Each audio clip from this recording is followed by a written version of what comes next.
You have no right to threaten her education, Yunbi said, standing between Yang Sung-woo and the little girl signing frantically behind her. Da-eun is 7 years old. She is not a bargaining chip for anyone's trust fund. Sung-woo's smile didn't waver. I'm simply exercising my legal rights as her mother's family, Miss Yu. You're a freelance tutor. This isn't your fight, Da-eun, Cha Woo-sung said quietly from the doorway, and every head in the room turned. He crossed to his daughter and signed something slow, careful, deliberate. A phrase Yunbi had taught them both only 3 weeks earlier, one she never expected him to remember, let alone use in front of witnesses. You are safe. I am here. Da-eun's eyes went wide. Sung-woo's composure finally cracked. To understand how a mafia boss learned his own daughter's language in secret and used it to save her from a plot his ex-wife's family had been building for over a year, we have to go back 4 months. To the quiet afternoon, Yunbi first walked through his gates. Yunbi had spent 6 years building a freelance career, teaching Korean Sign Language to hearing families with newly deaf children, and every one of those years had taught her the same hard lesson: competence without leverage was easy for other people to steal. Her first real teaching contract, fresh out of university, had ended with a wealthy client's foundation absorbing her entire curriculum. The specific, careful sequencing of lessons she'd spent a year developing, the visual aids she'd designed herself, the particular approach to teaching hearing parents alongside their deaf children that had taken her months of trial and error to refine, repackaging it under a program director's name without so much as a mention of Eunbi's contribution, let alone compensation. She had been 24, too intimidated by the foundation's size and connections to fight the theft, and she had promised herself, in the humiliated aftermath, that it would never happen again. Since then, Yunbi had built her freelance practice around careful, deliberate protection of her own methods. Contracts that explicitly retained her intellectual ownership of any curriculum she developed, a policy of teaching only through her own materials, rather than ever handing over master copies, and a healthy, hard-earned wariness toward wealthy clients, whose enthusiasm for her work sometimes concealed an assumption that her expertise existed for them to absorb, rather than simply hire. None of that protectiveness made her financially secure. Freelance teaching paid unpredictably, client contracts ran hot and cold with the seasons, and Yunbi, 31 years old and still renting a cramped studio apartment in a less fashionable corner of Seoul, spent most months doing careful math between what she'd earned and what she owed. Rent, the loan she was still paying off from the curriculum materials she developed and never been reimbursed for, and the modest but steady support she sent to her mother, recently widowed and managing on a pension that never quite covered everything it needed to. You could work for an agency instead of freelancing, said Park Soo-min, a childhood friend and one of the few people Eunbi trusted enough to be fully honest with about the exhausting uncertainty of her finances. Steady salary, steady hours. Agencies take a cut of everything and hand my curriculum to whoever they assign next, Yunbi said, only half joking, though the wound underneath the joke was old and still slightly raw. I've spent 6 years building something that's actually mine. I'm not giving that up for stability. Not yet. It was through a specialized referral network for sign language educators, 4 months before the confrontation in Cha Woo-sung's living room, that Eunbi received an unusual, urgent request. A private family needed intensive KSL instruction for a recently deaf 7-year-old.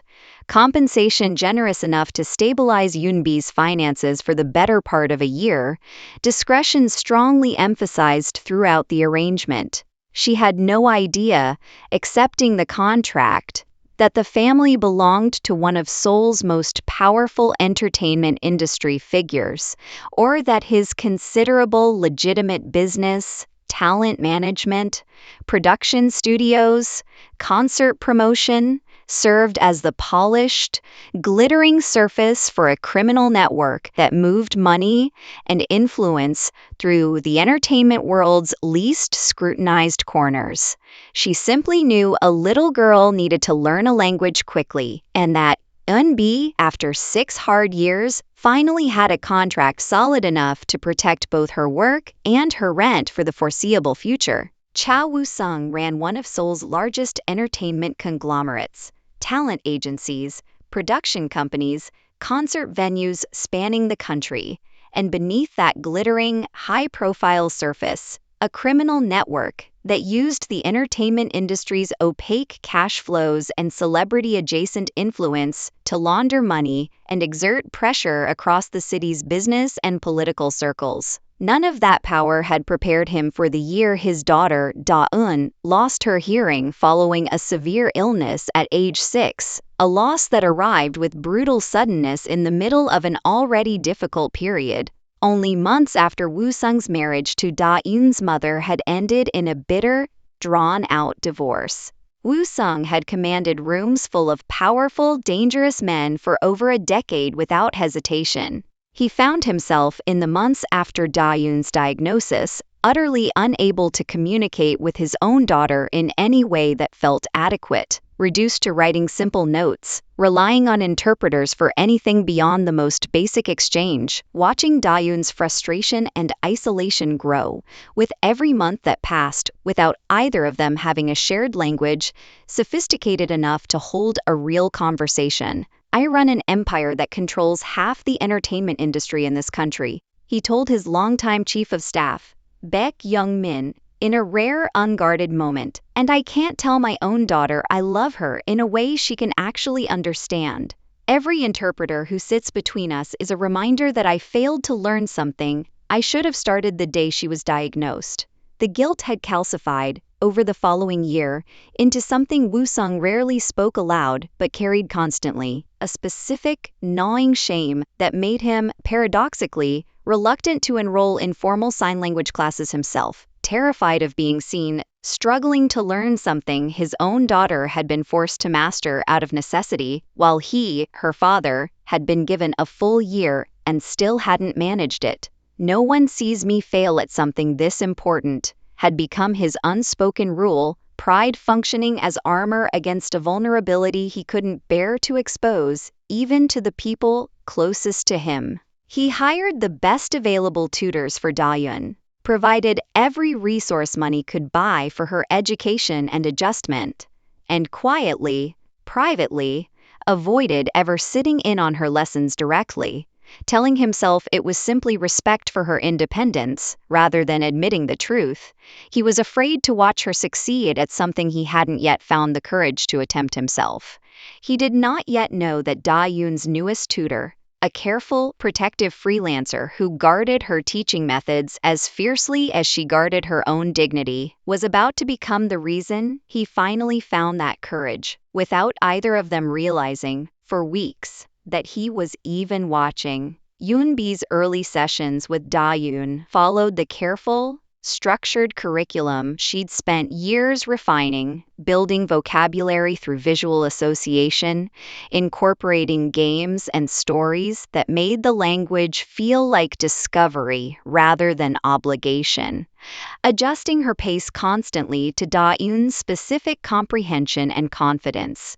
It was during her 3rd week in the household that Yoon-bi first noticed Woo-sung lingering near the study's half-open door during sessions, positioned just far enough back to seem incidental, close enough to observe everything happening inside. She said nothing at first, assuming it was simply a father's understandable concern about his daughter's progress. It became harder to dismiss as coincidence when she noticed the pattern repeating precisely, Woo-sung's shadow at the door during every session, always positioned to watch without being seen watching, always disappearing the moment Da-eun turned toward the doorway. The moment that changed everything happened during a routine session 6 weeks in, when Da-eun, working through a new sign for family, turned unexpectedly toward the door and caught her father mid-observation, his hands unconsciously, imperfectly mimicking the shape Eun-bi had just demonstrated. Da-eun's face lit up with a delight Eun-bi hadn't seen from her before, and she signed something rapid and excited toward her father, who froze, caught, clearly uncertain whether to retreat or step forward. Eun-bi, reading the moment quickly, made the decision that would reshape everything that followed. "Please, come in," she said aloud, translating simultaneously into sign for Da-eun's benefit. "If you're already learning by watching, you might as well learn properly." Woo-sung stepped into the room, visibly uncomfortable, in a way Eun-bi had never seen from a man whose confidence, in every other context she'd witnessed, seemed absolute. "I didn't want to intrude on her lessons," he said. "I've been meaning to start proper classes myself. I simply haven't found the time." "You've been standing at that door for 3 weeks," Eun-bi said, gently but directly, refusing to let him retreat into a polite excuse. "That's not lack of time. That's something else." Woo-sung looked at her for a long moment, something behind his careful composure shifting, before he said, quietly, "I'm afraid of being bad at something this important, in front of the one person whose opinion of me matters most right now." Eun-bi glanced at Da-eun, who was watching the exchange with the sharp, careful attention of a child who understood, even without hearing the words, that something significant was happening between the two adults in the room. "She's not going to judge you for learning slowly," Eun-bi said. "She's going to notice that you're trying." "That's a very different thing." "Who are you?" Woo-sung asked, not quite meaning her name. "That you saw exactly what I've been avoiding admitting to anyone, including myself, in under a minute?" From that afternoon forward, Woo-sung began joining Da-eun's lessons directly. Awkward and self-conscious at first, gradually gaining the fumbling, determined confidence of an adult learner willing to look imperfect in front of his own child for the sake of eventually reaching her properly.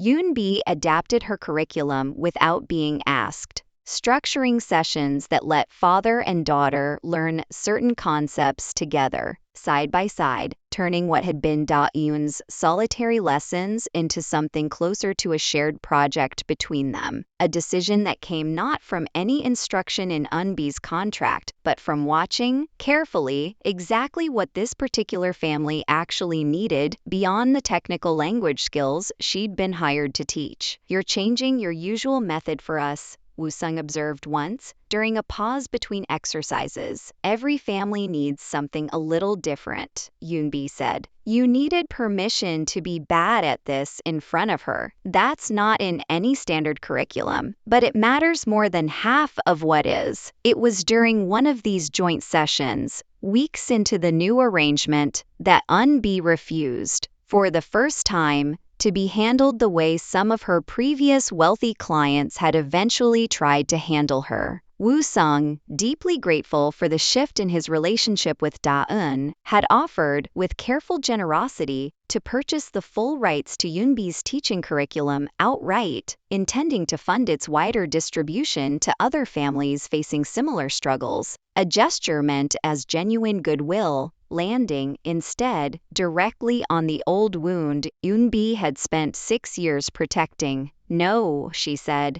sharper than she intended, old instincts flaring hard.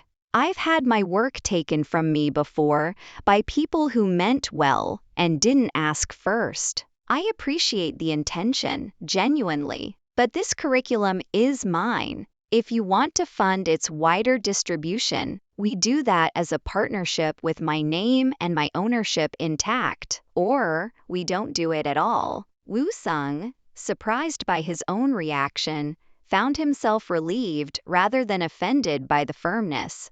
Understood, he said. I should have asked how you wanted to do it rather than simply deciding for you. That was thoughtless of me, given everything you've told me about why you built your practice this way.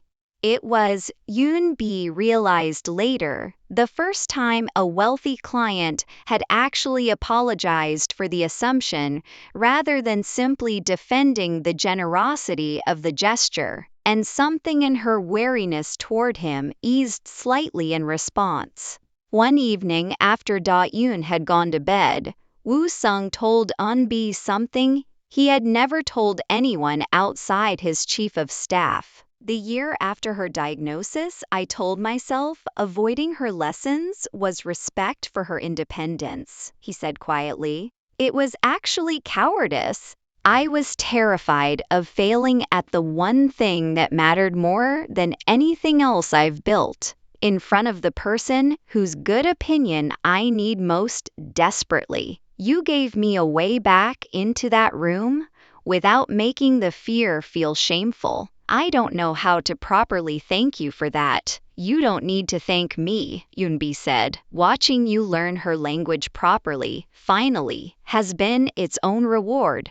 That's not flattery, it's just true. A quiet, unlikely found family rhythm took shape over the following weeks. Da-eun teaching her father new signs with the delighted, patient authority of a child finally getting to be the expert in the room, Woo-sung stumbling through mistakes with an openness his organization had never once seen from him, and Yoon-bi gradually becoming less a hired tutor and more a fixture in a household, slowly learning to speak to each other properly for the first time in over a year.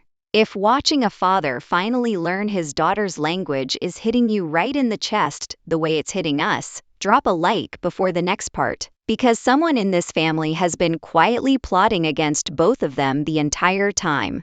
Yang Sung-woo was Da-eun's uncle on her mother's side, a respected figure within his own family's business circles, and had, for the 18 months since his sister's divorce from Woo-sung finalized, been quietly building a case aimed at securing greater control over Da-eun's substantial trust fund, a fund established at her birth, with terms that granted the mother's family significant influence over its management should Da-eun's father ever be judged unfit or unable to properly provide for her specialized needs. Da-eun's hearing loss, tragic and disorienting for the family in every genuine sense, had also presented Sung-woo with an opportunity he had, over months, come to view with increasing, calculated interest. A documented special needs designation attached to Da-eun's condition gave her mother's family grounds to argue, through careful legal maneuvering, that Woo-sung's demanding, dangerous business life left him unsuited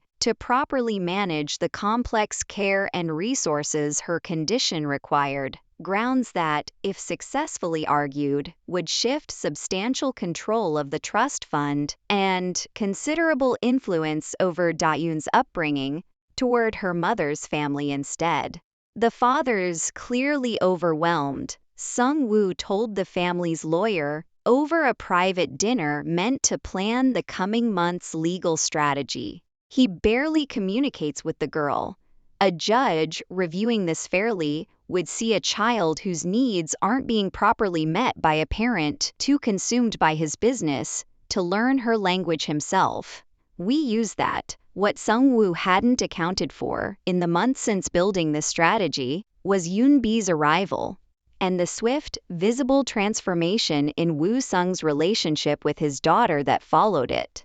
A transformation that directly undermined the exact narrative Sung-woo had spent 18 months carefully constructing.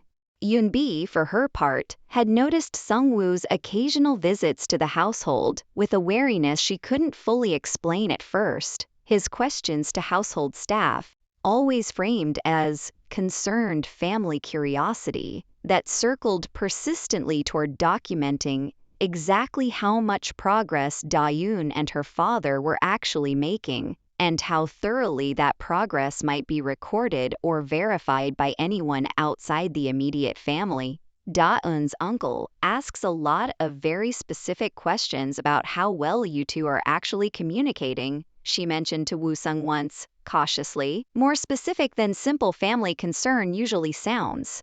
I don't know your ex-wife's family well enough to say if that's normal, or something else. Woo-sung's expression sharpened. The same careful stillness Yoon-bi had learned meant he was calculating something dangerous. Keep noticing, he said quietly. It happened 3 weeks later, entirely by accident.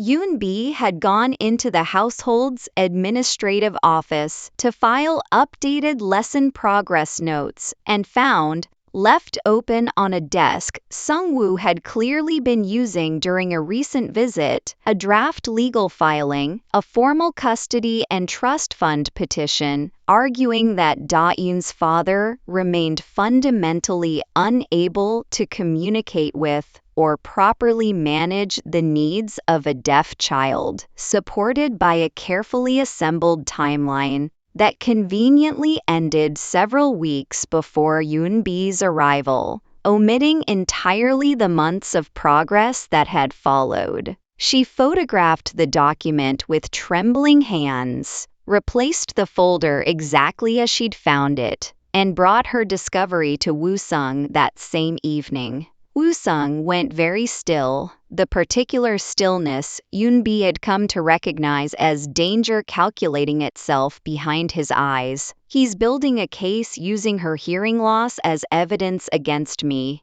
he said quietly, using a version of our relationship that stopped being accurate the day you walked through that door. 2 days later, everything accelerated at once. Sung-woo, sensing his careful timeline was at risk of becoming outdated, the longer Yoon-bi's lessons continued producing visible, undeniable progress, arrived at the household unannounced and confronted Eun-bi directly in the living room, attempting, with increasingly aggressive persistence, to pressure her into signing a statement characterizing Da-eun's communication with her father as still severely limited, a statement that would have directly contradicted everything Yoon-bi had actually witnessed and documented over the preceding weeks. You have no right to threaten her education, Yoon-bi said, standing firm, refusing the pressure even as Sung-woo's tone grew sharper, more insistent, edging towards something closer to intimidation than persuasion. Da-eun is 7 years old. She is not a bargaining chip for anyone's trust fund. It was at this exact moment, exactly as the story's cold open first revealed, that Woo-sung arrived home, drawn by the commotion, and crossed directly to his daughter, who had been watching the confrontation from the doorway, frightened and confused, to sign, slowly and deliberately, the phrase Eun-bi had taught them both weeks earlier. You are safe. I am here. Da-eun's eyes went wide with recognition and relief. Sung-woo's composure, watching a father he had spent 18 months documenting as incapable communicate fluently and tenderly with his own child, finally cracked. Woo-sung did not raise his voice. He simply crossed the room, positioned himself between Sung-woo and both his daughter and Yoon-bi, and spoke with the same controlled, precise calm he brought to every dangerous negotiation in his professional life.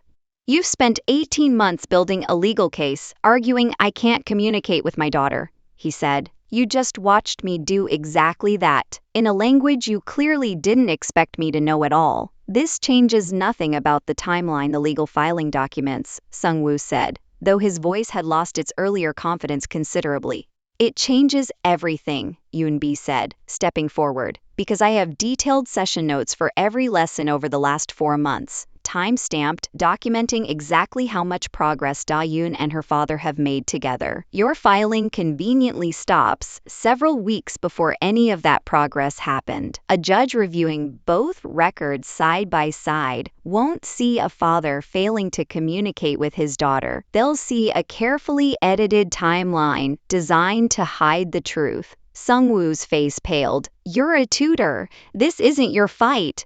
She made it her fight the moment you tried to weaponize a 7-year-old's disability to control her trust fund, Woo-sung said, voice hardening. I've spent this entire year terrified of failing my daughter, I never once considered that the people who should have been protecting her interests were instead calculating how to profit from her condition. That ends today, Da-eun, watching the exchange with the sharp attentiveness she'd shown throughout, signed something simple and devastating toward her uncle, which Yoon-bi translated aloud without being asked, "Why do you only visit when you want papers signed?"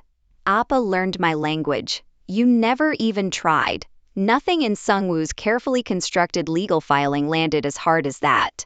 Woo Sung's justice, when it came, was precise rather than violent. Full documentation of Sungwoo's manipulated timeline and coercive pressure on Eun-bi delivered directly to the family court overseeing the trust fund's terms, alongside Eun-bi's complete, honest session records demonstrating months of genuine, verifiable progress. The custody and trust fund petition collapsed within weeks under the weight of contradicting evidence, and Sungwoo's standing within his own family's business circles suffered considerably once the manipulation became known more broadly. In the weeks after Sungwoo's exposure, something in Woo-sung's household settled into a shape it hadn't held since before Da-eun's diagnosis. Baek Jung-min, who had watched the entire unraveling with quiet awe, made a point of ensuring the wider household staff understood exactly how much credit belonged to Yoon-bi's steady documentation and refusal to be pressured into a false statement. Woo-sung, for his part, made a change that had nothing to do with the legal victory and everything to do with a Yoon-bi had taught him without ever intending to teach it. I spent a year assuming I had to be already fluent before I deserved to sit in that room with her, he told Yoon-bi one evening, watching Da-eun sign animatedly with her grandmother across the garden, the two of them laughing at some joke Woo-sung was still slow enough to only half catch. You taught me that showing up imperfect mattered more than waiting for perfect.